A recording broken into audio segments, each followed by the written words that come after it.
Hi everyone, I'm Debbie Thomas, facialist and owner of the D.Thomas Clinic. Today I'm going to be talking to you about acids. Acids are broken down into three categories: AHAs, BHAs and PHAs. AHAs are alpha hydroxy acids, BHAs are beta hydroxy acids, and PHAs are the newest type of acid that we're using in skincare, which are polyhydroxy acids. Well, the type of acids we're talking about today are all what we refer to as chemical exfoliants. And what that means is that it will exfoliate your skin, so encourage dead skin cells to come away without physically scrubbing the skin.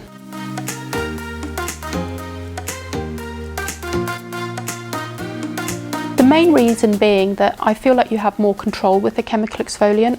When you put it on your skin, it does all the work, you just need to time it correctly. With a physical exfoliant, a lot of different things can come into play, including how hard you press, and also sometimes the granules can either be very, very soft and not give very much of an exfoliant, or if they're too rough, they can actually cause micro tears on the skin.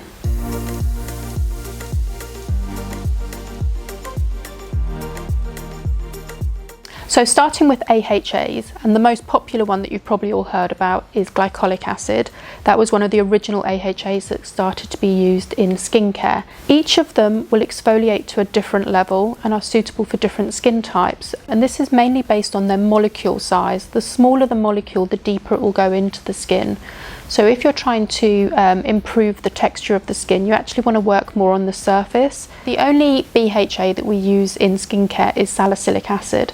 And that actually comes from part of the family of the willow tree, which is where aspirin originally comes from. It's the only one of the acids that's oil soluble, which means it does go much deeper into the pores. So really, really good if you're prone to congestion, blackheads and acne. PHA are, I guess I would call them the second generation of AHAs, or the cousins if you like. They typically come from the similar source, but the molecules themselves are much bigger. And what that means is that they exfoliate in a more gentle, slower way.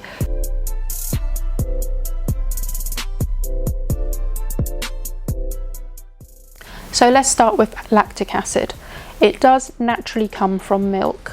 However, nowadays it can be synthetically made as well, so there can be vegan versions of it. This acid is a great starting alpha hydroxy acid if you do have slightly sensitive skin, if you're prone to a lot of dryness, because it has got the largest molecule, which means it is a lot more gentle as it works on the skin, but it also has humectant properties, so it actually helps to bind water or moisture to the skin, meaning you're not going to get so much drying compared to some of the other acids.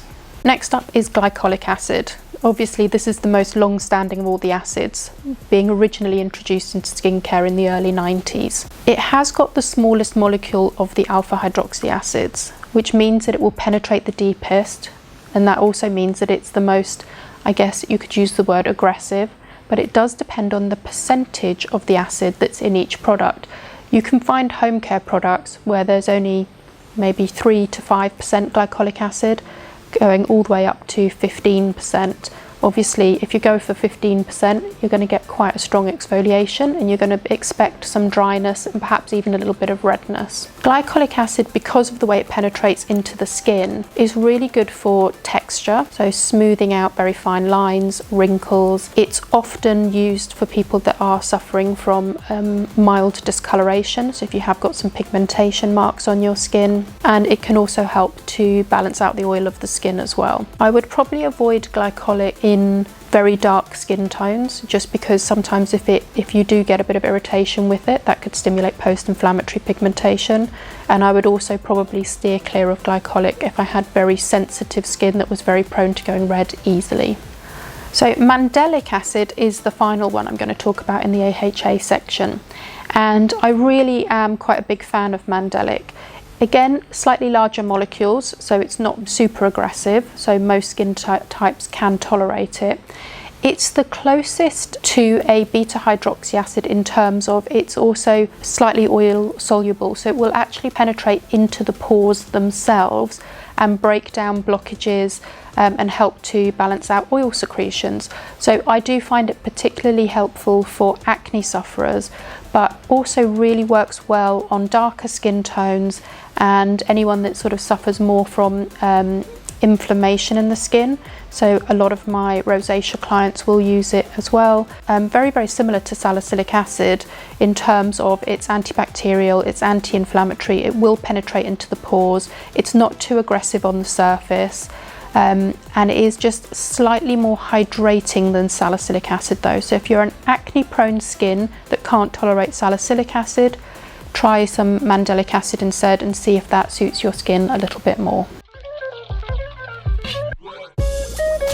Salicylic acid has a number of qualities. It has quite a medium-sized molecule, so it will penetrate quite deep into the skin, but it's not as aggressive as, let's say, glycolic acid. But the main quality it has is the fact that it's oil soluble, and that means it will actually penetrate into the pores and help to unblock congestion, so blockages that you get down inside your hair follicles and in the pores that can turn into spots and blemishes later on.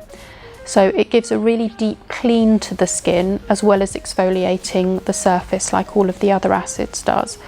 As I said, it comes from the willow tree family, which is where aspirin comes from, and that's why it has this anti-inflammatory benefit. So it helps to reduce redness, so that's why it's again very good for acne. And it also has a antibacterial benefit as well, which again really works well on acne. Very mild salicylic acid I found really helpful for a lot of rosacea sufferers as well, because again, the inflammation and the bacteria reduction can help to reduce down a rosacea flare-up as long as it's not too strong.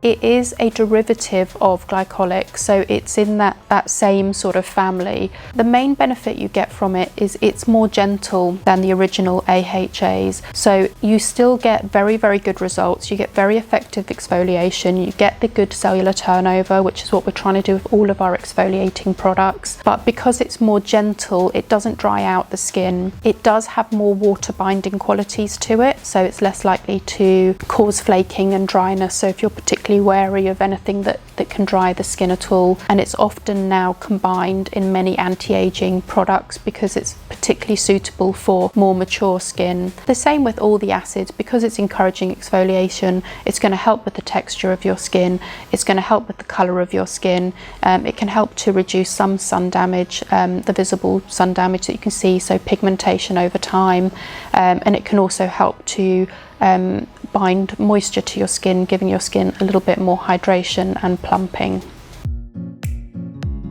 So that's my very quick overview on AHAs, BHAs and PHAs. Coming soon in another video, we are going to go more into these other acids which are not under the categories we've just gone through, and I will also do more in-depth videos on each of the acids we've mentioned, because I really want to talk to you about percentages, delivery systems, and how to combine your acids with your other active ingredients to get the best out of your skincare without overstressing your skin. Don't forget to like if you found this information helpful, share with your friends so they can also be helped, and ask any questions you have on the topics we've covered today so we can give you even more information if you need it.